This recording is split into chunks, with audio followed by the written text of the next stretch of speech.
So let's talk about this. And, Senator Hawley, Unbelievable. I think he's got a point, and I don't know if this was the best decision. Never a good idea, I think, to, reflexively cancel this stuff like this. But when I look at, Kimberly, the First Amendment here, it doesn't exist to protect U.S. senators from private corporations. It's the other way around. Josh Hawley, does he have, an argument here? I think he does. Luckily there's lots of book publishers out there, so I think he'll be fine. But this cancel culture has got to stop. We see this all the time now, and I don't agree with it. And I love when President Obama came out and said that he too did not agree with it. We do have the right to free speech. They already signed into the deal. I don't know why they would just yank it, just because I guess of what they don't agree with that he has said recently. But I think he has a good case here, and I hope he pursues it. Yeah, and I don't agree with the move, and I think it's stupid and it's premature. But at the same time, this is a private corporation; they can really do what they want. Does Josh Hawley have a First Amendment claim here? I think absolutely. I mean, when you look at what's happening, at the fact that they already had a legal contract with him, and now they're going back on it. What Hawley did is that of an American patriot. He stood up to something that he did not agree with. He was willing to argue it. He was not making calls for violence, and for them to cancel that just shows that the actual publication company does not have a backbone. So I hope that there's another publication company that will pick him up, and frankly, I will be first in line to buy his book.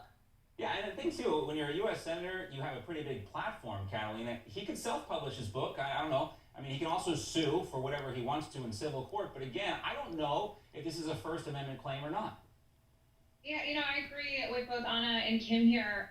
What the silver lining, I believe, when anything happens like this is that inevitably people on both sides of the aisle start speaking out against things like this. You saw over the summer when believe it was J.K. Rowling's book was being threatened to be pulled by the publisher, or any instance when this happens, you see a lot of people coming together on where are the bounds.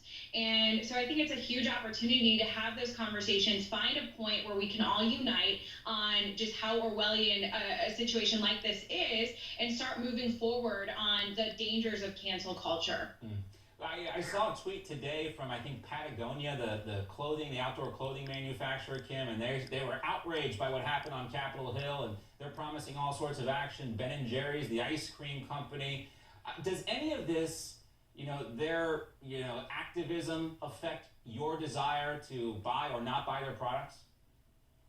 No, not at all. Either I was eating ice cream before or I wasn't. It has no effect on it. But I just want to point something out to people, especially, watching at home. Just imagine if we had the cancel culture back in U.S. history. Right. There were a lot that weren't happy with Dr. Martin Luther King Jr., or a lot of civil rights activists stepped up and fought for civil rights, but nobody canceled them. They were able to speak freely, and because of them, I myself, as a Black woman, have a better life in America. So I think we should stop this, and it's all nonsense, and hopefully we can get through it through 2021 without doing it anymore. Now, we do these stories all the time, unfortunately, where you hear about a local school board that wants to ban a book like To Kill a Mockingbird, and just because it's a little controversial here.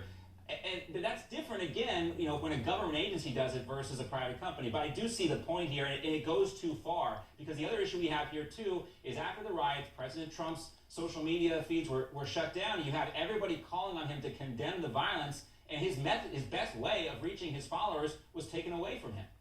What we're seeing right now is corporation working with big tech and something that I call technocracy in order to control the American people and the voice. And if you are watching this right now, if you are a wealthy businessman or woman and you are an investor, you need to, one, invest in independent media, but also to ensure that we continue our free speech. Invest in platforms that will give us that, because if we don't get smart, if we don't move above the curve, we will be silenced and we will lose this country. And we have to fight like heck to do everything we can in order to ensure that these people do not shred what's remaining of the U.S. Constitution. Yeah, and Catalina, when you think about this, the social media issue specifically, it's so painfully obvious. And again, I'm not a lawyer, but there is a law on the books that is supposed to prohibit these social media companies from doing exactly what they did yesterday and curtailing the president's access to his own account. They're not supposed to filter this out, and they are in blatant violation. It's almost as obvious as the people who stormed the Capitol. They're breaking the rules. Congress doesn't want to enforce these rules because they are scared of the big tech lobbyists and the Silicon Valley influence in Washington. No, you're absolutely right. And what I found incredibly interesting was that you have the Ayatollah of Iran and Nicolas Maduro, both very controversial creatures here in the political space, and they are allowed to use this platform and communicate. You saw the same thing with the New York Times. They published something with the Ayatollah of Iran, but now they pulled Senator Tom Cotton's piece. This is happening all the time. But again, I believe that you have very moderate people who understand that this is wrong. I also wanted to mention commerce is supposed to unite us.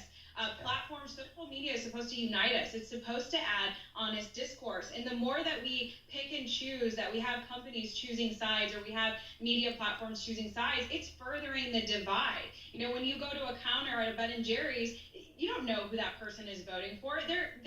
They have a job, and you are there to complete a transaction.